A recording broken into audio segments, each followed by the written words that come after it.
Bom, para variar, eu não preparei discurso nenhum, eu nunca preparo, e tentar deixar o coração falar, porque é muito louco isso aqui. Nunca na nossa vida a gente pensou que ia estar aqui, na Assembleia Legislativa do Estado de São Paulo, no maior parlamento da América Latina, governador, primeira-dama, nunca passou pela cabeça. Eu só me lembro de quando eu conheci a Cris, em Natal, tenente, recém-formado. Me lembro que, eu não sei quem acredita nesse negócio de amor à primeira vista, mas eu acredito, porque quando eu bati o olho nela, eu digo, essa é a mulher da minha vida, é com ela que eu vou casar. Para quem me conhece, sabe que eu sou decidido. E, de fato, menos de um mês a gente estava namorando, em 2 meses a gente estava noivo, e 9 meses a gente casou. Por isso, Lucas, eu nunca deixei você enrolar. E eu me lembro quando eu fui ser entrevistado pela Cíntia lá atrás, eu disse, não deixe ele te enrolar. Porque eu não me enrolei. Funcionou. Mas eu tinha certeza que era a mulher da minha vida e não estava enganado. Lá na frente, a minha unidade foi transferida e a gente ia para o semiárido nordestino, ia trabalhar em São Bento do Una. A gente ia morar em Belo Jardim, a cidade recebia água 2 dias por semana. Eu digo, você vai comigo morar numa cidade que recebe água 2 dias por semana, que tem uma rua asfaltada? Na época era uma rua asfaltada. E ela disse, vou. E eu me lembro da gente lavando cisterna, porque a gente tinha que acumular água, né, para a semana, então a gente tinha que fazer a cisterna, e lavando a cisterna, e enfim. E sabe o que é mais importante? Você está lá no semiárido nordestino, você está lá trabalhando. Quando a gente chegou à nossa companhia, a nossa unidade eram 3 barracas. Uma barraca rancho, uma barraca alojamento e uma barraca posto de comando. Agora, o mais interessante é que você está lá e está feliz. Aquilo para a gente bastava, que ela era a nossa vida. E eu estava feliz porque ela estava do meu lado. Isso que importa. Depois veio o Instituto Militar de Engenharia. No último ano do IME eu descobri que estava com câncer. E descobri por quê? Porque a coisa estava mais ou menos, fui no médico e o médico me deu um diagnóstico que não tinha nada a ver com o que eu tinha. E ela disse, não acredito no diagnóstico do médico, ele está errado. Vou marcar outro médico para você. E ela marcou. E se ela não tivesse marcado, eu não teria ido. Sou extremamente acomodado com isso. E quando eu cheguei no outro médico, o médico disse, olha, isso aí pode ser um tumor. E era. E aí veio o tratamento, a cirurgia, infecção, curativos. Quem estava lá para cuidar dos meus curativos, fazer os curativos? A Cris. Quem me levava todo dia nas sessões de radioterapia? A Cris.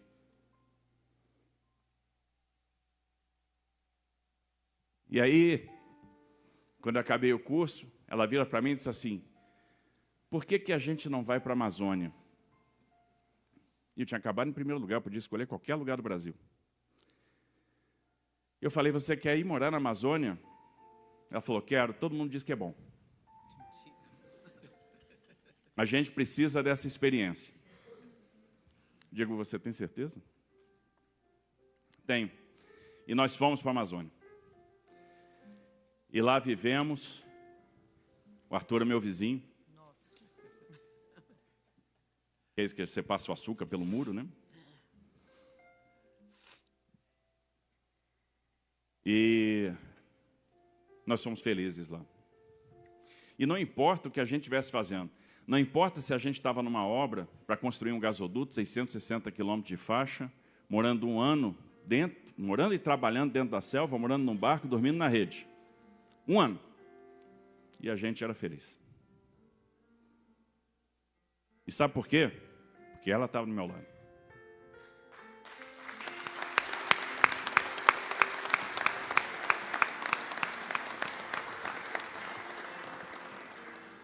E foi uma experiência sensacional. Como eu aprendi sobre muita coisa naquele período de Amazônia. Depois veio a missão das Nações Unidas no Haiti. Depois, o mestrado no IME. Até o dia que ela chegou para mim e disse assim, por que você ainda está no exército? Eu falei, porque eu gosto, porque eu sou vocacionado. Eu acho que você tinha que sair. Eu falei, não, eu acho que eu tenho que ficar. Eu vou cumprir minha carreira aqui. Não, você tem que sair. E ela falou tanto que eu tinha que sair, que eu podia dar outros passos, que um dia eu acabei saindo mesmo. Todos os dias. Mandou me inscrever num concurso que eu não sabia nem do que se tratava. Tal Controladoria Geral da União, não sabia nem o que fazia. Só me inscrevi. E fiz a prova e acabei passando e indo para Brasília. E aquilo foi uma mudança na nossa vida. Eu me lembro que depois, quando houve uma crise no Ministério dos Transportes, e eu estava na auditoria e fazia auditoria, eu recebi um convite para assumir a direção do DENIT. E uma parte da minha família chegava para mim e dizia, você vai para essa complicação, você está bem, concursado, auditor, você vai para lá, vai se comprometer, vai responder processo, vai perder emprego. Eu falei, eu vou. Porque se eu estou num lugar onde eu sempre aponto o erro, e agora que eu tenho a oportunidade de fazer, se eu me omitir, se eu deixar para lá, que diferença eu vou fazer?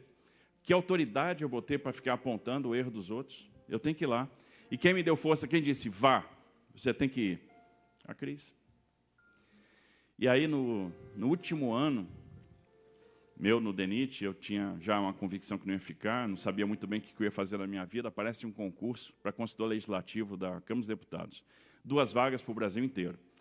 E eu era o diretor-geral do DENIT, trabalhava umas 13 horas por dia, ela disse assim, faça o concurso. Eu digo, não vou fazer porque eu não passo. Aí 2 pessoas foram fundamentais, a minha mãe e ela. A minha mãe disse, você tem que fazer porque Deus vai te ajudar. Eu digo, mãe, Deus ajuda todo mundo e vai ajudar quem está trabalhando. Ela falou, você não entende nada das coisas de Deus. A graça vem da misericórdia e não do merecimento. Foi um argumento importante. Agora a Cris me apresentou um outro argumento, talvez decisivo. Se você não fizer, eu me separo. Digo, tá bom. Eu fui lá e fiz o concurso. E passei. E aí fui para a Câmara dos Deputados. E mais uma vez um convite para ser secretário do PPI. E eu fui. Mais um convite para ser ministro da Infraestrutura. Um honroso convite do presidente Jair Bolsonaro. Uma mudança de paradigma, né? Porque ele apostou em desconhecidos. E eu fui. E ela sempre comigo. E lá pelas tantas, quando eu estava chegando no final daquele período no Ministério, e já tinha alguns convites para ir para iniciativa privada, e o presidente diz, eu quero você em São Paulo. E eu digo, você está doido?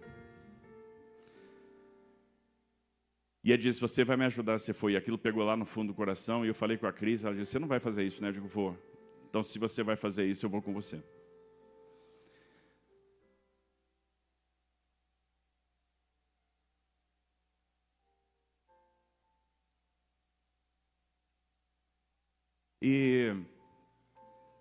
E é isso que dá segurança para a gente, saber que ela está lá.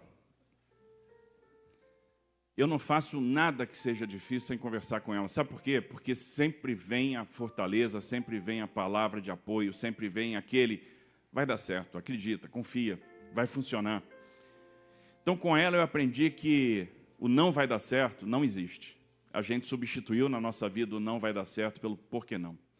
Por que não fazer? Por que não tentar? Por que não encarar? Por que não enfrentar? Vamos embora. E ela larga tudo lá em Brasília e vem comigo para essa aventura chamada São Paulo. E a gente colocava esse projeto nas mãos de Deus e dizia o seguinte, Senhor, se for para fazer a diferença, se for para ser o instrumento, que dê certo. E se não for, que não dê. E Deus e a população de São Paulo, né, nos deram esse voto de confiança. E a gente tem que fazer a diferença. E é o que a gente está tentando fazer, errando, acertando, procurando fazer o melhor. Mas nas horas boas, nas horas ruins, ela está lá. Sempre me estendendo a mão, sempre me dando uma palavra de conforto, uma palavra de incentivo, sempre me ajudando.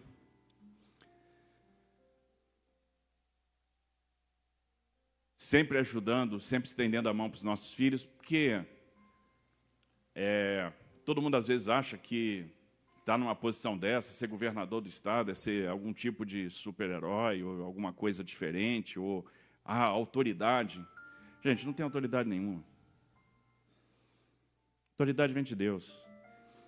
Nós somos seres humanos iguais a todo mundo, com as mesmas fraquezas, os mesmos medos, os mesmos receios, as mesmas vacilações.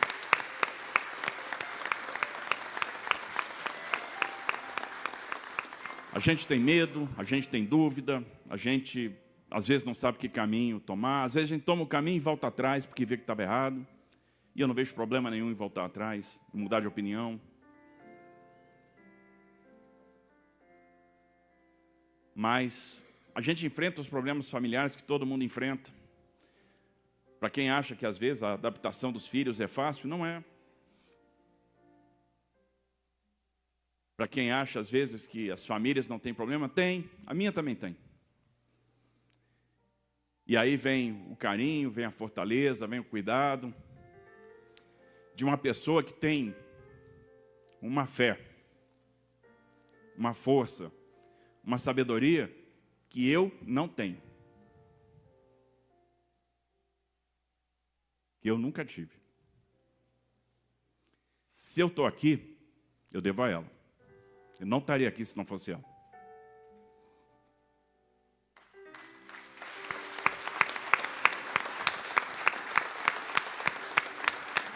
Com toda certeza. E o pessoal me pergunta muito sobre o futuro. Virou moda agora, todo mundo quer saber o que a gente vai fazer. E eu respondo para vocês com toda sinceridade. Não me importa. Não me interessa. Porque eu sei de onde a gente saiu e eu não me importo em nenhum momento voltar da onde a gente veio. Eu sei que tudo isso aqui vai passar. Tudo isso aqui vai acabar. Os amigos de interesse irão embora. Porque é assim. Com quem uma hora perde poder. Só vão ficar os verdadeiros. Esse negócio, esse glamour, governador, isso vai acabar. Morar no palácio, vai acabar. Aquilo não nos pertence. A gente vai voltar a ter a vida que nós tínhamos. E nós vamos ser felizes, porque eu tenho a Cris.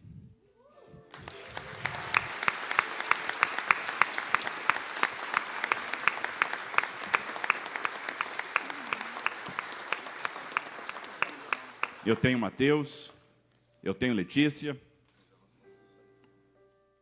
e agora eu tenho o Luke, tenho a Belinha, tenho a Mel, tenho a Lili e tenho a Nina, o pônei.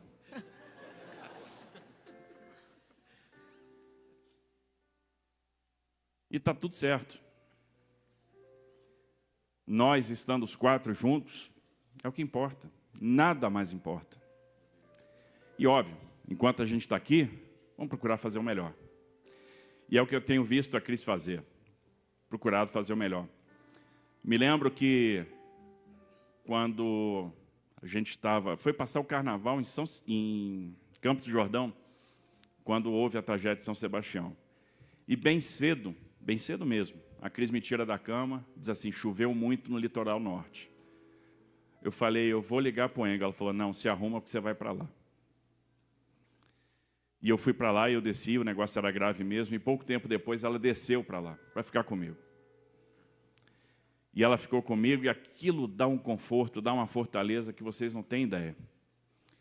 E aí visitando os abrigos em Juqueí, visitando os abrigos na Topolândia, visitando os abrigos na Vila do Saí, visitando a comunidade indígena em Boracéia, vendo o que as pessoas precisavam, organizando as ajudas, carregando caixas, às vezes à noite, de madrugada, que é a hora que os caminhões chegavam. E lá, trabalhando, tentando retribuir o que essa gente fez por nós. Agora, no Rio Grande do Sul, a mesma coisa, organizando os voluntários, mandando 10 carretas por dia para lá, e material de limpeza, e material de higiene, e água mineral, e cobertores, e geradores, e por aí vai. preocupada com eles. Preocupada agora, por exemplo, com os municípios que estão em situação de emergência, onde já está faltando água.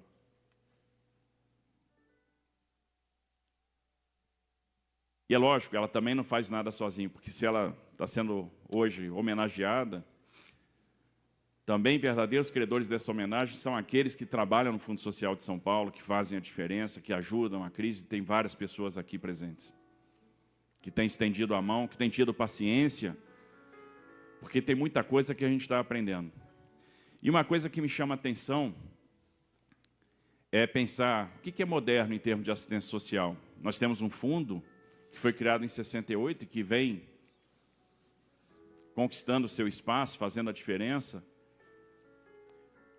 Mas eu vejo uma pessoa que está lidando com esse desafio a primeira vez, que está querendo aprender, que está focada nos desafios da primeira infância, que está focada nos desafios da superação da pobreza.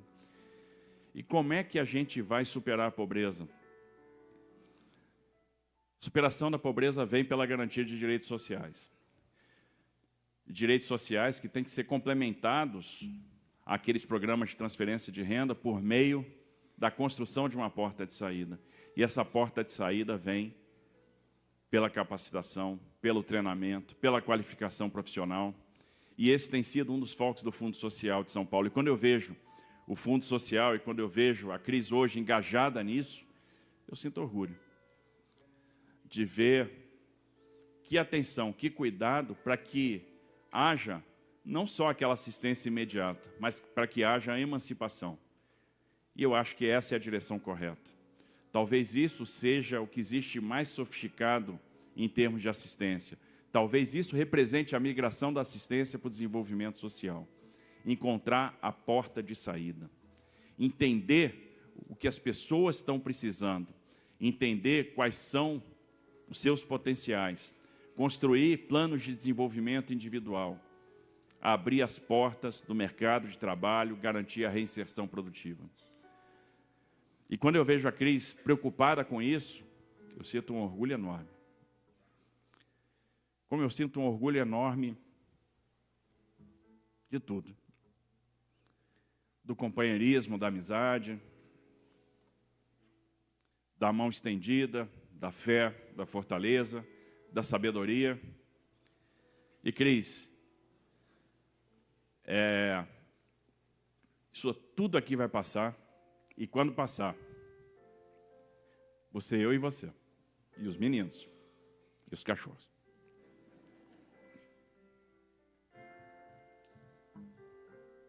E eu quero passar até o último dia da minha vida com você.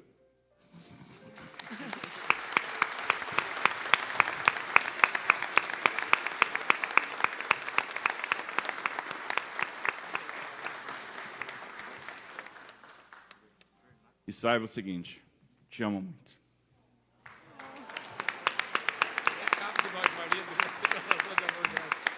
Então, muito obrigado por tudo, obrigado pelo companheirismo. E vamos em frente, porque quero ter muita história e muita estrada do teu lado. Amém. Amor, obrigado por tudo. Olá, população de Itanhaém. Eu não estou aqui para disputar a prefeitura, mas sim para contar uma piada. Ops, uma verdade. Vocês já ouviram falar da página de transparência de Itanhaém? Não? Pois então, se eu fosse você, eu já procurava acompanhar. Sabe por quê? Porque lá eles costumam mostrar toda a verdade do que se passa nos gastos da Câmara de Vereadores e de toda a gestão da cidade. Por mais que pareça uma piada, não é uma piada, é bem real. Então vai lá e acompanha tudo.